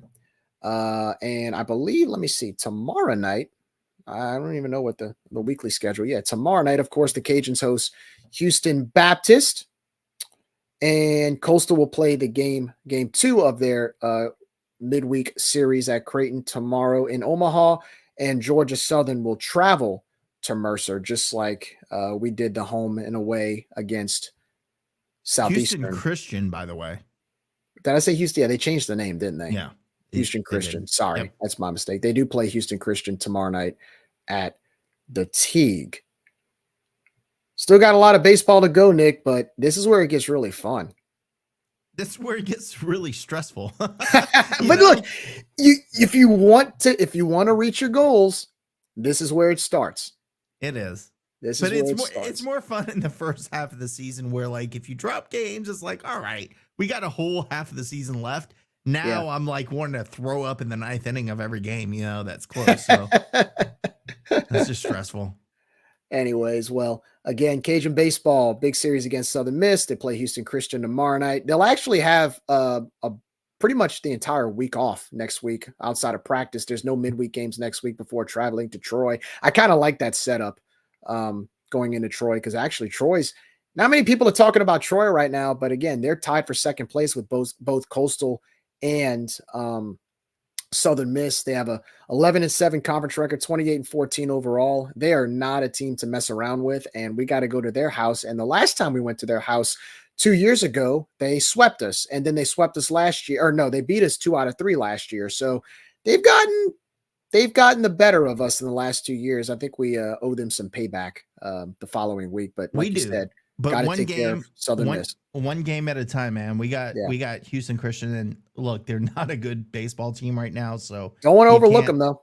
You got to mind your P's and Q's in your midweek games before you get into conference. So. Well, I think you got to mind your P's and Q's, because you want to get a nice win tomorrow night to create momentum going into Friday against Southern Miss. You don't want to go tomorrow night and blow it or lose, and your bats go cold, your pitching is bad, and now you got a Southern Miss team coming in gunning for you, right? So to me, the importance of tomorrow night is sticking with fundamentals, getting timely hits, pitching decently, being fundamentally sound, and the rest will take care of itself, and not doing it sloppily, right? There's some games, some midweek games we've won, but we look sloppy doing it, right? Play some nice finesse baseball, get the job done, win tomorrow night, make your record look better, right? Go to 32 wins and then get ready for Southern Miss, and the rest will take care of itself. I agree. All right, moving on, Nick. So we talked about happy things tonight. Softball getting the win over TSAB. Baseball's on a roll in the top 25 with arch rival coming in. I'm going to be a Debbie Downer a little bit and talk about basketball. I apologize. So, of course, breaking news came out yesterday. Kobe Julian jumped into the portal a few weeks back, and now he is officially taking his talents to mighty metropolis of Jonesboro, Arkansas. Kobe Julian now an Arkansas State Red Wolf. Yeah, I really don't know what to say about that because the Cajuns officially lost 2 starters, one to McNeese and Joe Charles. And now we have lost a starter in Kobe Julian to Arkansas State. Thamus Falks, he jumped into the portal. He said he wasn't committed on social media. He took a picture in a uniform for Elon. He also said he wasn't quitting the team, man. So, I mean. Yeah, so you've got 3 starters that are now going to schools. And, of course, again, that's depending on whether or not Thamus goes to Elon. You're going to schools that are lateral moves. You're not going to these major. You're not going to an SEC team. You're not going to somewhere in the ACC or the Big 12. You're going to Arkansas State and McNeese. And to their credit, they have opportunities there. Good for them. And look, we've gotten to know Big Joe. Joe's dad, great guy. We've talked to him. We've talked to people within the basketball program. And look, we wish Kobe and Joe the best of luck. But what does that say about our program when players just leave and go to places like that? To me, that's kind of an indictment on us, wouldn't you say? No, because it's just NIL. That's the excuse you hear, right? Oh, well, it's just NIL. But with a guy like Zion who left to go to Houston, one, it was a step up in his eyes because obviously you're going to a Power 4, I guess, conference. But we're talking about legacy players. We're talking about a Julian and a Charles whose dads are linked to this program. You're not talking about just any player. You're talking about legacy players moving on to, as you said, competition that's on our level. There's something more to that. You don't lose legacy players just because of NIL. I'm sorry. And I know loyalty in this world is not a thing. I see it in my business. I hire people. I know loyalty isn't a thing. It's whoever can pay you more money. But again, when you have legacy players whose families are connected to the program leaving, there's more to it.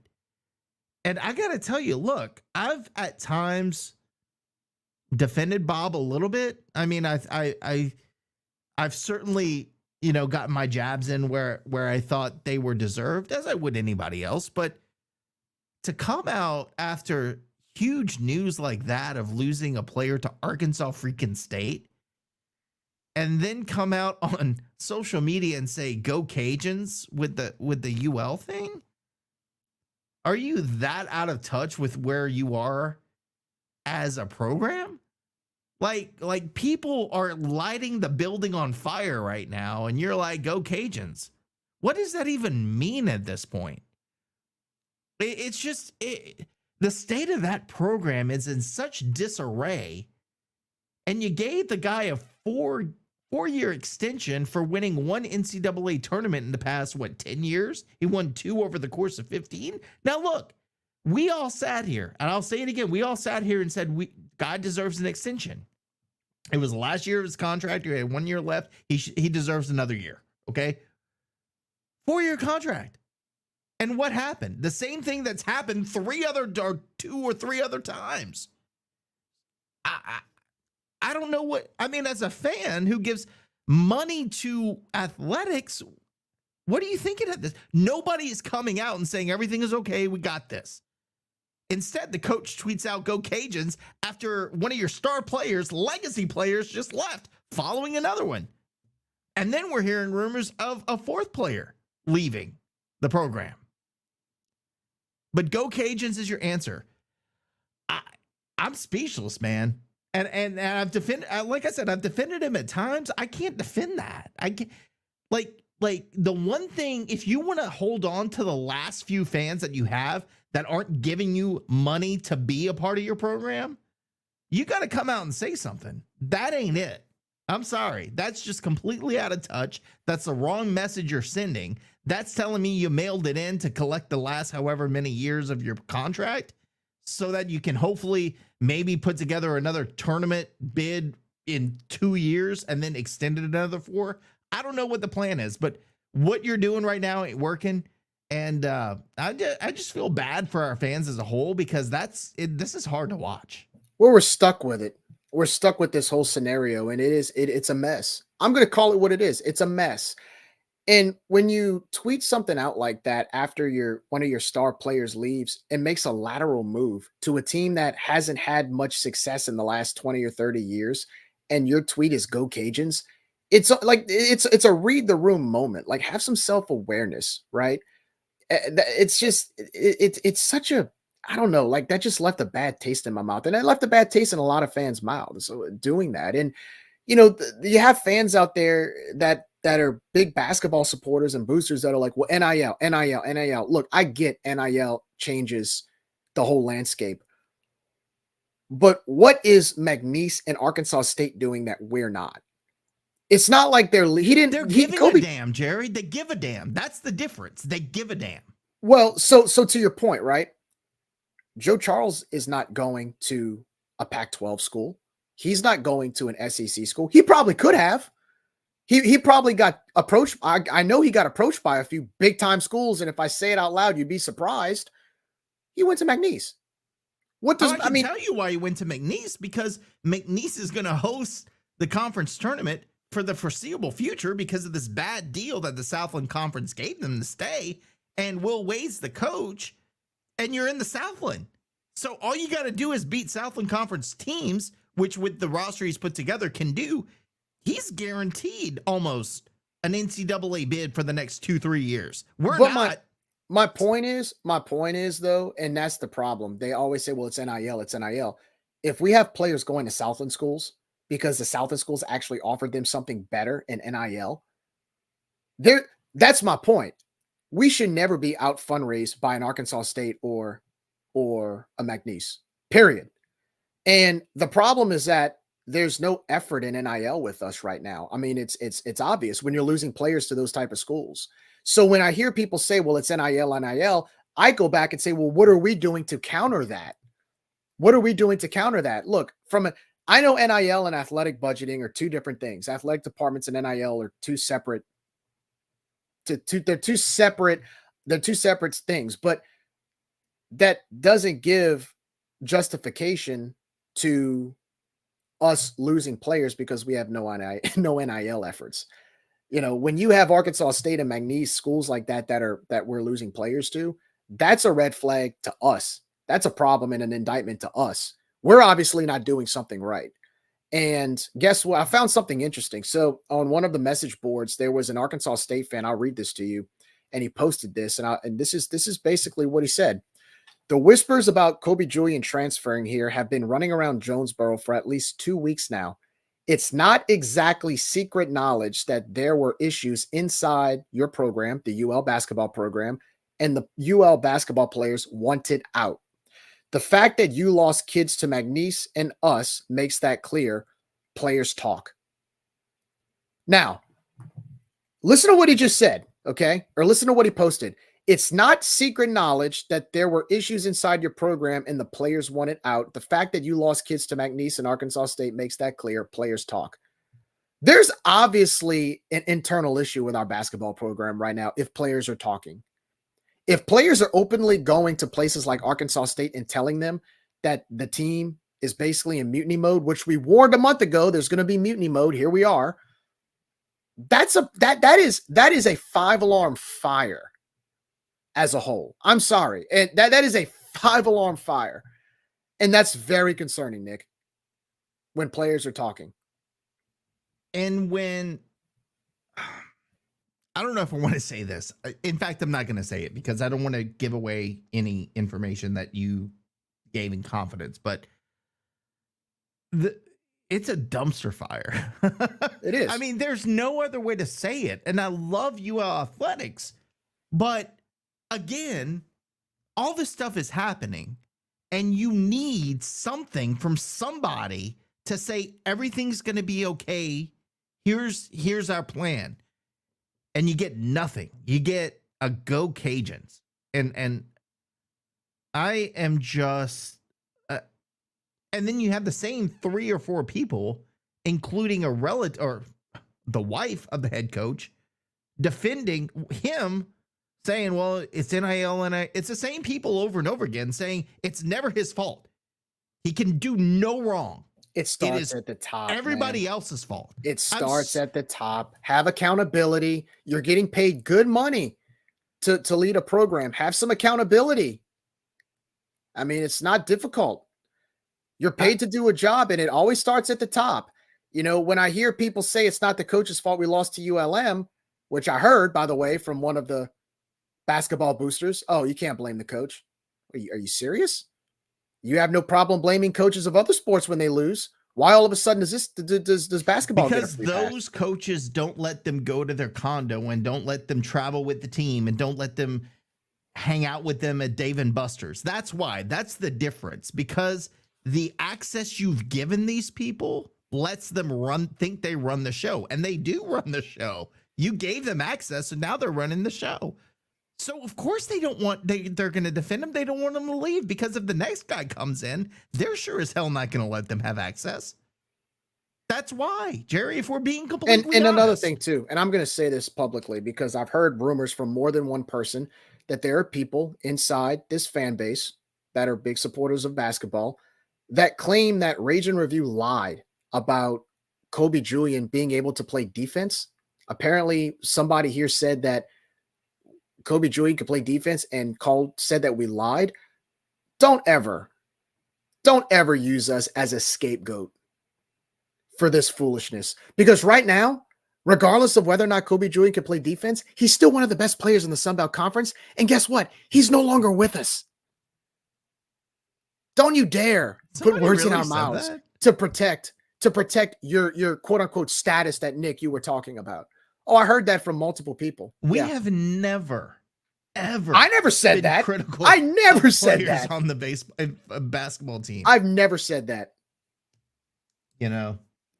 So now, once again, Rage and Review gets scapegoated for Jerry, whatever it's not even camaraderie. It's we get scapegoated. It's everything is everybody's fault except the man in charge, and I don't understand how somebody with any sense can come to that conclusion when the same thing happens over and over again and you get the same results, but it's everybody else's fault.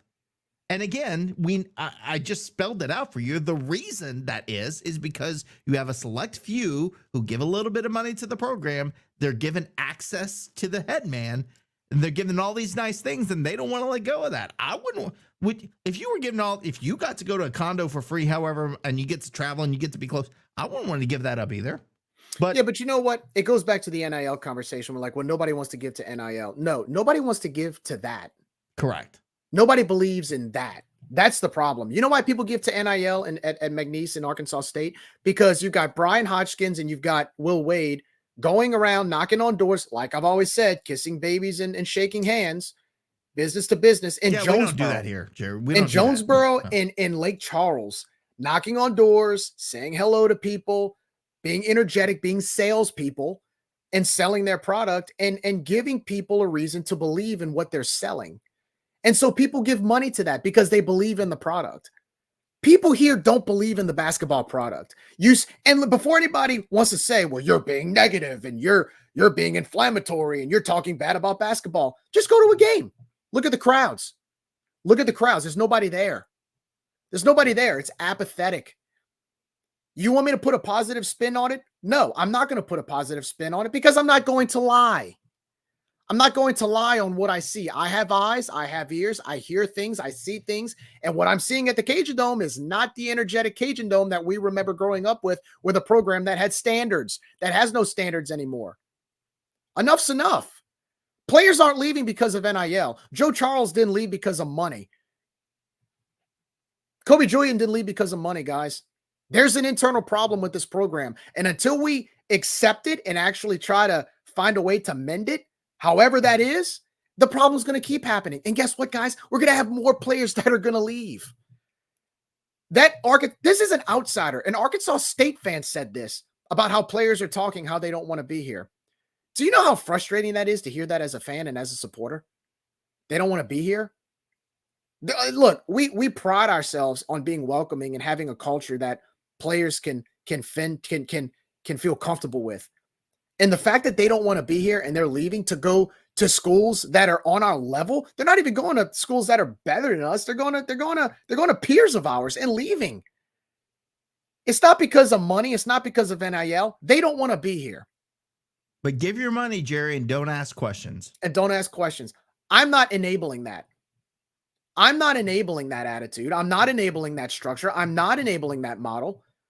And if you are really a true fan, because they'll say, well, you're not a true fan if you don't support. Well, give me something in return. Give me a program with standards. Give me a program that doesn't make excuses. Give me a program where fans feel like they're a part of something instead of a country club. The fact that you can't even get access to, what's that restaurant/bar called at the Cajun Dome, Nick? I don't know, because we can't get in it. We can't even get in it. They build this thing at the end of the Cajun Dome court where Southern Table, something. Yeah, the table room. Can't even get into the table room unless you're like a Rebounders Club member or something like that. I'm sure there's so many people just waiting to knock the door down to go in there. You can't even average 2,000 people a game right now. Apathy is at an all-time high. You want to talk about how great our basketball program is? Out of the last 8 years, we have finished below 4th place in this conference 5 times. 5 times. You think that should be the standard of UL basketball, Nick? I don't. We're being embarrassed as a program for a select few. And that is the truth. For a select few people to be happy, as a whole, the program's getting embarrassed. And we're just allowing it to happen. And it is totally unacceptable. It is totally unacceptable. You think I want to look again? We've got ranked teams in both baseball and softball. We just went an hour and a half talking about how great our diamond sports are. And every time we go back to men's basketball, it's always the same mindset. It's always this dark cloud that's just plaguing this program right now. It is. And if anybody wants to spin it and tell me otherwise, I'm sorry. Show me proof of where the happiness needs to come in, because I don't see it. I don't see it. I don't know about you, Nick. I don't see it. I don't know. It's gotten to be to the point where the fans don't even care anymore. And that's a shame. It should never be that way with our sporting, with our athletic programs. I'll say it again. 1 year removed from us on national television, drawing 3.5 million fans watching us play Tennessee. And now we're in a position where we're losing pretty much the entire team that was there a year ago. And but it's not the coach's fault at all. No, it's our fault. It's our fault for talking about it. It's our fault for bringing up the fact that we have no fan support. It's our fault at the fact that we don't know how to raise money. It's our fault that the parents of the students that are leaving are telling us why they're leaving. Yeah. And guess what? It ain't because of us, and it ain't because of the fans. Well, that's what they want. That's what they want you to believe. Oh, they're just chasing money and they're making up rumors about them. Oh, they're influencing their kids. No, man. I've always said, you point one finger at somebody, 3 fingers point back. And that's where it's at right now. Until we start taking responsibility and having accountability, it's not going to change. And guess what? You only sold 1,000 season tickets last year. What about this coming year, man? I've already seen people on message boards who had season tickets last year, the select few who had them. And they even said, I'm giving up my tickets. I know 5 or 6 of them right now that said, I am not renewing for next year. Where are you going to get the numbers to make it up? So now we're going to go from 1,000 season tickets to maybe 600-700. That's atrocious, man. That's pathetic. There's no excuse. And the response from people in charge, well, thanks. We'll see you later. No, Yeah. there's no like sense of urgency to like beg these people to not do this. It's just like, well, all right, thank you, bye.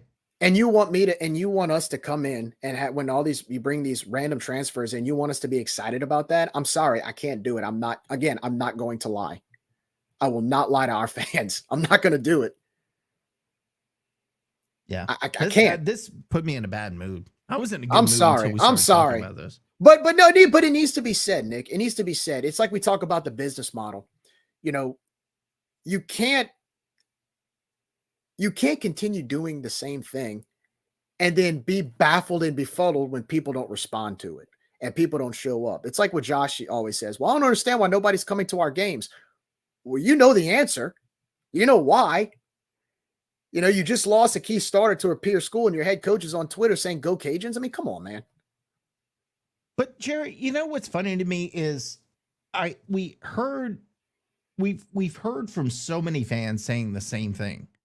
And it feels like the administration is deliberately sabotaging athletics. And I'm like, that's stupid. Like, why would that makes no sense. And then the longer it goes and the things you hear, again, with people associated with the freaking program, it's like it sounds like they're trying to sabotage the program, but it still makes no sense into what the end game is. Because you can refurb the Cajun Dome and make it all pretty, but if nobody's sitting in it, what's the point? Just like in football. Like if we have a refurbish or rebuild of the stadium, but you charge outrageous prices for people to go in and nobody shows up, what's the point and the purpose of all of this? So I don't understand what the end game is, because it seems like in every sport, they push fans out and then look around and go, I don't understand why we're doing this. Where is everybody? Are you that incompetent to do this and truly not understand what you're doing? Like, that's what I guess I'm befuddled with, Gerry, is that how can you intentionally do the things that you're doing to push people away and then say, I don't know what happened. Why is this happening? Are you that incompetent? Like, or are you trying to sabotage? Like, I'm starting to believe the rumors that they're intentionally trying to sabotage things, because I can't in my mind fathom that people are that incompetent to not understand what they're doing. And that just blows my mind. Like, I have no answer for it. And another thing is to look, you give your money any way you want. If you want to support the program, that's fine. At the end of the day, you got to separate the friendship from the person doing their job. Your friendship with somebody should not dictate the direction of a program. In any program, it's like my dad always says, I don't fall in love with coaches. They're here to do a job. Your friendship and how close you are to them should not dictate what their fate is as a coach or an employee. It's like you, Nick, you manage employees. You can be friends with them, but if they don't do the job, I've had to fire friends and it sucked. Right? It's not easy, but you know what? At the end of the day, you don't let your friendship get in the way of them doing or not doing their job. That's not what you were hired to do. All I'm going to say is, if you're friends with certain people on Facebook and you see who they're hanging out with and posting pictures with, it all makes sense. Like, all of this starts to make sense because you realize that the influencers are now in control. Not the people in charge who should be in control. Those who are influencing those people are now in control of the direction of this program. And they've destroyed it. And they are continuing to be allowed to influence the decision makers. No, but at Rage and Review, we're just complaining, Nick. We're just complaining. We don't know what we're talking about. We're just complaining to complain. Meanwhile, they sit in an empty Cajun Dome with a team that finished in 5th place, that lost to a 500 Arkansas State team by 27 points in the tournament. But we're just complainers, Gerry, Nick. I'm going to say it again. I've been here since 97. I've seen 4 different administrations come through. I will be here until I'm probably 80 years old if I live that long, because my liver is probably going to kill me by the time I'm 50. But regardless, I'm going to be here after this, and things will improve and they'll go down just like anything else. But nobody is big. Nobody should be bigger than the program, and Bingo. I will continue to say that till the day I die in any sport. No one should be bigger than the program, and right now, a few people are. Yeah, and we're making it that way, and that's a crying shame. That's a crying shame. But we're going to end on a happy note.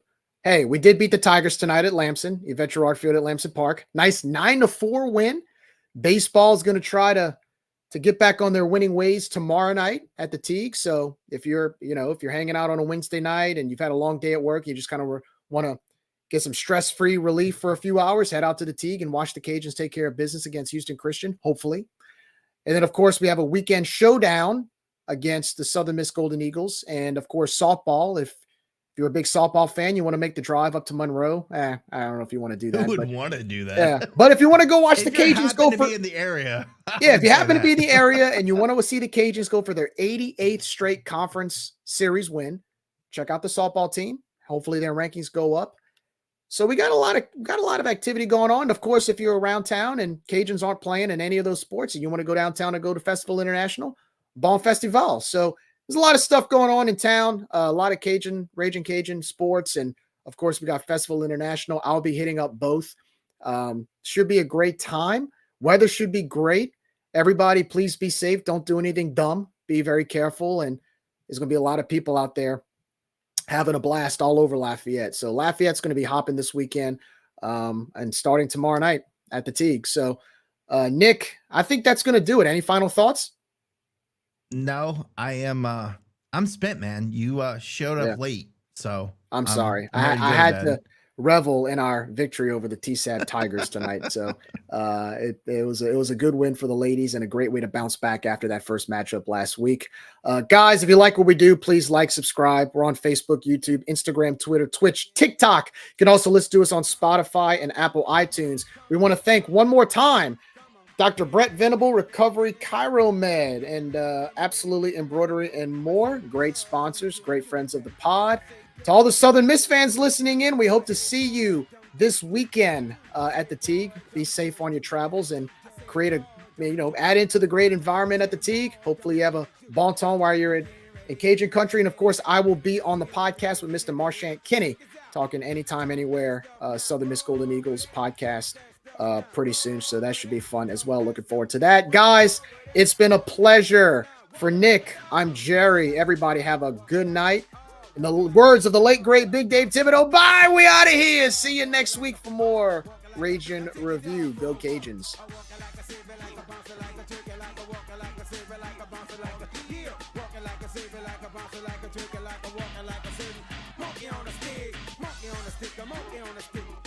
Monkey on a stick, a monkey on a stick.